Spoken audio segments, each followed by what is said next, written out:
Queridos irmãos e irmãs, é com alegria que nós nos reunimos nesse sábado 11 de julho para mais um momento com a Lexio Divina, a leitura orante da Palavra de Deus. Hoje, memória de São Bento, padroeiro da Europa. Uma grande festa, uma grande alegria celebrar esse santo que foi pai do monaquismo no Ocidente, que abriu as portas com a sua regra e que nos ajudou e ajuda a tantos e tantas na vida religiosa. Nesse dia também nos reunimos com alegria aqui em Palmas para o Festival de Famílias, mas também em Sinalunga. Então quero deixar um grande abraço a cada um dos meus irmãos e irmãs que se reúnem nesse tempo para esse festival, para esse Campo Família, lá na Itália, em Sinalunga, pela primeira vez, uma grande graça. Que Deus nos dê a graça de vivermos na unidade, sermos verdadeiramente visitados pela Palavra de Deus nesse tempo. Na liturgia de hoje, temos como primeira leitura a leitura do profeta Isaías. Isaías capítulo 6, versículos de 1 a 8. No ano da morte do rei Uzias, viu o Senhor sentado num trono de grande altura. O seu manto estendia-se pelo templo. Havia serafins de pé ao seu lado. Cada um tinha 6 asas.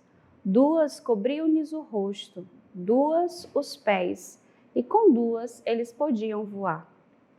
Eles exclamavam uns para os outros: Santo, Santo, Santo é o Senhor dos exércitos. Toda a terra está repleta de sua glória. Ao clamor dessas vozes, começaram a tremer as portas em seus gonzos, e o templo encheu-se de fumaça. Disse eu então: ai de mim, estou perdido. Sou apenas um homem de lábios impuros, mas eu vi com os meus olhos o Rei, o Senhor dos exércitos.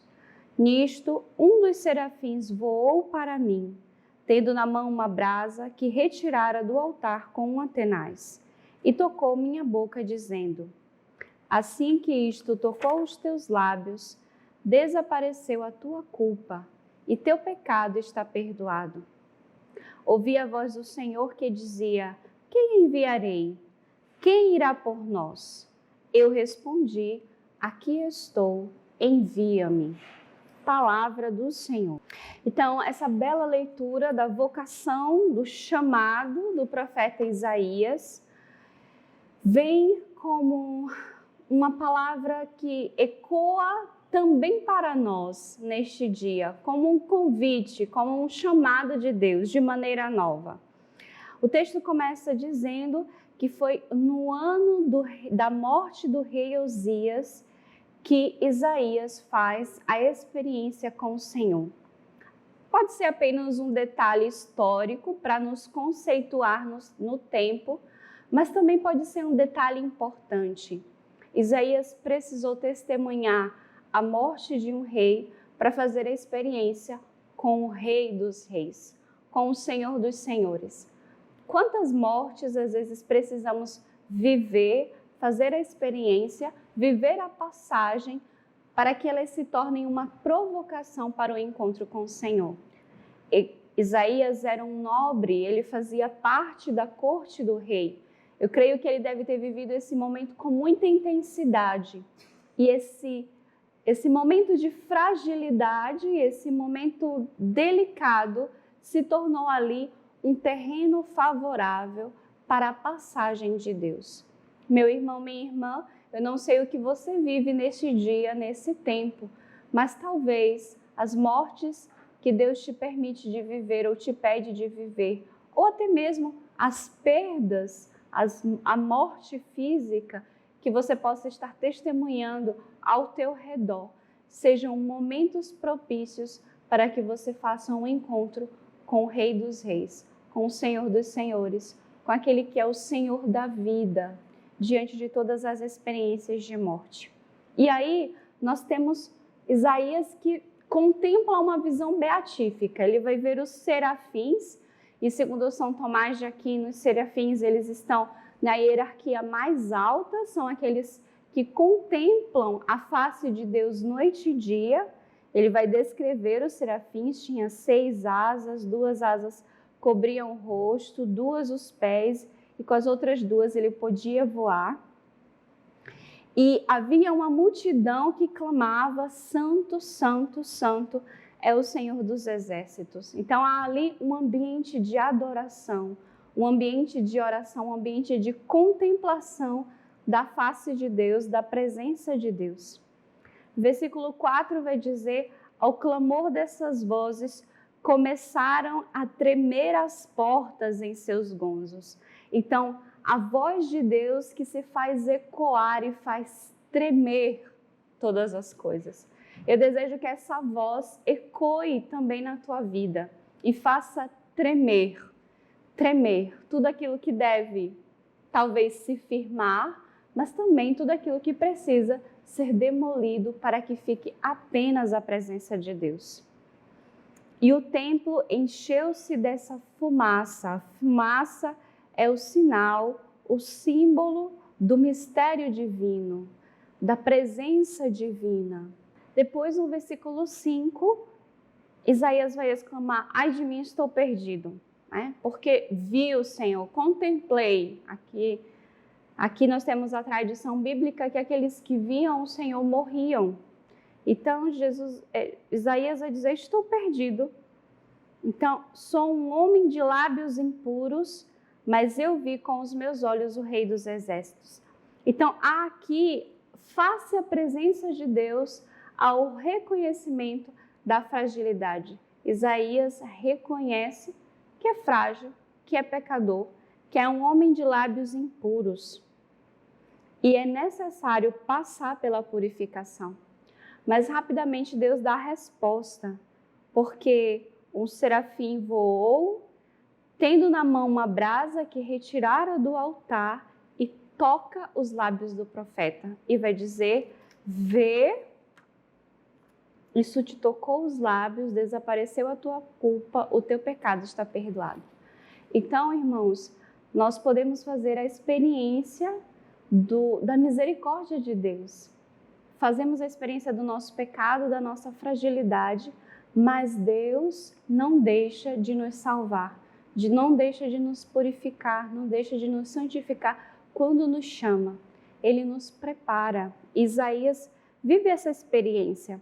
E é muito belo porque essa brasa que toca os lábios do profeta, segundo os padres da igreja, pode ser a palavra, a Eucaristia, mas também o fogo do Espírito Santo que toca os lábios. Então nós devemos clamar essa brasa e desejar essa brasa a cada dia. A brasa da palavra de Deus, do verbo de vida que toca e transforma as nossas vidas. A brasa da Eucaristia que nós comungamos a cada dia, que toca os nossos lábios, que toca o nosso ser, que toca a nossa carne, a nossa humanidade para purificá-la, mas também a brasa ardente do Espírito Santo, do fogo ardente do Espírito Santo, que nós podemos fazer a experiência. E aí, o profeta é purificado, ele é preparado para a missão. Mas é belo porque o Senhor não diz: agora vai, você foi purificado, vai. Não, Deus pergunta: quem enviarei? Quem irá por nós? Deus não impõe, Deus convida. Ele faz a obra, ele dá a graça da contemplação, ele toca, ele purifica o profeta, ele capacita o profeta, mas depois ele ainda assim pergunta a tua disponibilidade. Está disponível? Está disposto? O salmo de hoje, o Salmo 92, Deus é rei e se vestiu de majestade, revestiu-se de poder e de esplendor. Vós firmastes o universo inabalável, vós firmastes vosso trono desde a origem, desde sempre, ó Senhor, vós existis. Verdadeiros são os vossos testemunhos, refúgio a santidade em vossa casa, pelos séculos dos séculos, Senhor. Aqui nós temos um salmo que responde bem a essa primeira leitura, que proclama esse reinado do Senhor, que vive eternamente, que reina eternamente, que se veste de majestade, de poder e de esplendor. Ele que é o Todo-Poderoso e pode realizar, né? Ele firma o universo de forma inabalável. Se você precisa se tornar inabalável, pede essa graça ao Senhor. Ele é aquele que firma o universo, que firma as nossas vidas. Vós firmastes o vosso trono desde a origem, desde sempre, ó Senhor, vos existis. Essa certeza que antes mesmo de nascêssemos, mesmo depois da nossa morte, Deus é Deus, Ele continua a agir no meio de nós e na humanidade. O evangelho de hoje, Mateus 10, de 24 a 33. Naquele tempo disse Jesus aos seus discípulos: o discípulo não está acima do mestre, nem o servo acima do seu senhor. Para o discípulo basta ser como seu mestre, e para o servo ser como seu senhor. Se ao dono da casa eles chamaram de Beelzebul, quanto mais aos seus familiares. Não tenhais medo deles, pois nada há de encoberto que não seja revelado, e nada há de escondido que não seja conhecido. O que vos digo na escuridão, dizei-o à luz do dia.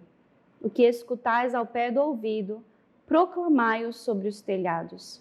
Não tenhas medo daqueles que matam o corpo, mas não podem matar a alma. Pelo contrário, temei aquele que pode destruir a alma e o corpo no inferno. Não se vendem 2 pardais por algumas moedas? No entanto, nenhum deles cai no chão sem o consentimento do vosso Pai. Quanto a nós, até os cabelos da cabeça estão todos contados. Não tenhais medo, vós valeis mais do que muitos pardais. Portanto, todo aquele que se declarar a meu favor diante dos homens, também eu me declararei em favor dele diante do meu Pai que está nos céus. Aquele, porém, que me negar diante dos homens, também eu negarei diante do meu Pai que está nos céus. Palavra da salvação. Aqui nós vemos na primeira leitura o chamado de Isaías e no evangelho de hoje, Jesus nos prepara os seus discípulos para o seguimento. Ele vai dar coisas muito concretas, sem ilusões, aos seus discípulos. Versículo 24, o discípulo não está acima do mestre, nem o servo acima do seu senhor. Então, sem ilusões no segmento. O segmento de Cristo não é um segmento de glória. Nós estamos seguindo um mestre que é um mestre crucificado, que é um mestre sacrificado. Então, o segmento de Cristo tem alegrias? Tem, e uma alegria plena, mas não é um caminho de glória. A glória virá em Deus, no céu, na eternidade, mas não é nessa terra que nós tocamos na glória.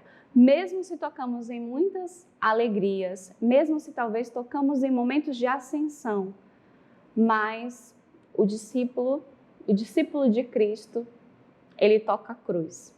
Ele toca a cruz, ele toca o sofrimento. E Jesus, ele retira a ilusão dos seus discípulos, como talvez queira retirar as nossas ilusões. Não vai ser um caminho de subida, não vai ser um caminho de glória, não vai ser um caminho de vida sem problemas, sem dificuldades, de alegria plena, sem tristezas. Não. Vamos fazer a experiência da alegria plena, sim, mas no fundo do cálice, como diz Santa Teresinha, tocando também as dores, na humildade, na pequenez. Depois, no versículo 26, Jesus vai dizer, não tenhas medo. E é bonito porque Jesus vai dizer isso 3 vezes nesse evangelho. Não tenhas medo, porque nada há de encoberto que não seja revelado. Não tenhas medo do que mata o corpo e não pode matar a alma. Não tenhas medo, porque vós valeis mais do que muitos pardais. Então, mesmo se podemos fazer a experiência da cruz, mesmo se podemos fazer a experiência da purificação, da santificação, não tenhas medo. O Senhor nos assegura a sua presença, a sua graça, o seu auxílio, o seu apoio. Pois nada há de encoberto que não seja revelado. Então, isso é uma certeza. Aquilo que se faz às escondidas vai ser proclamado à luz do dia. E isso serve para nós também como aprendizado, como conversão. Não devemos esconder os nossos pecados, porque aquilo que é escondido se tornará manifesto, mas devemos clamar a misericórdia para aquilo que são os nossos pecados.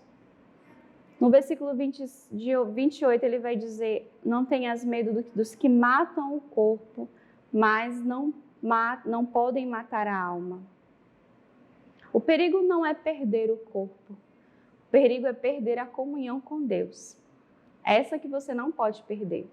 Corpo, como os mártires, podem ser entregues às chamas, podem ser entregues às feras. E eu creio que essa palavra deu uma santa audácia a muitos mártires. Por que temer perder o corpo? Então, devemos temer bem mais o pecado, que pode destruir a nossa alma e levá-la para o inferno. Devemos temer bem mais a ação do maligno do que perder o corpo. Depois, no versículo 30, vai dizer: quanto a vós, até os cabelos da cabeça estão todos contados. Não quer dizer que Deus é um Deus controlador, mas quer dizer que nada escapa a Deus. Tudo que se trata dos seus filhos, Deus conhece, Deus sabe, Deus cuida, Deus está a par de todas as coisas. Versículo 31, não tenhas medo, vós valeis mais do que muitos pardais, porque fomos redimidos pelo seu sangue redentor, fomos redimidos pelo seu sangue salvador. Portanto, todo aquele que se declarar a meu favor diante dos homens, também eu me declararei em favor dele diante do meu Pai, que está nos céus. Então, irmãos e irmãs, que não tenhamos medo do chamado de Deus, não tenhamos medo das etapas de purificação, não tenhamos medo daquilo que pode matar o corpo e não pode matar a alma, não tenhamos medo do seguimento de Cristo e nos declaremos por Ele, porque Ele também se declarará por nós. E aí eu fecho com São Bento, que vai dizer que não devemos antepor nada a Cristo, ou seja, nada deve passar à frente de Cristo, nada antepor a Cristo, nada pôr na frente. Cristo é o primeiro. Então, que nesse dia, São Bento, que também é conhecido pela oração, né? A cruz sagrada seja minha luz, não seja o dragão meu guia, retira-te, Satanás, nunca me aconselhe coisas vãs, é mal que tu me ofereces, bebe tu mesmo do teu veneno. Que essa oração de libertação e de exorcismo também nos ajude na nossa caminhada diária, a sermos libertos do mal e do pecado e a estarmos na presença de Deus, purificados e santificados pela brasa da Eucaristia diária. Um santo dia, uma boa festa de São Bento, que Deus nos abençoe.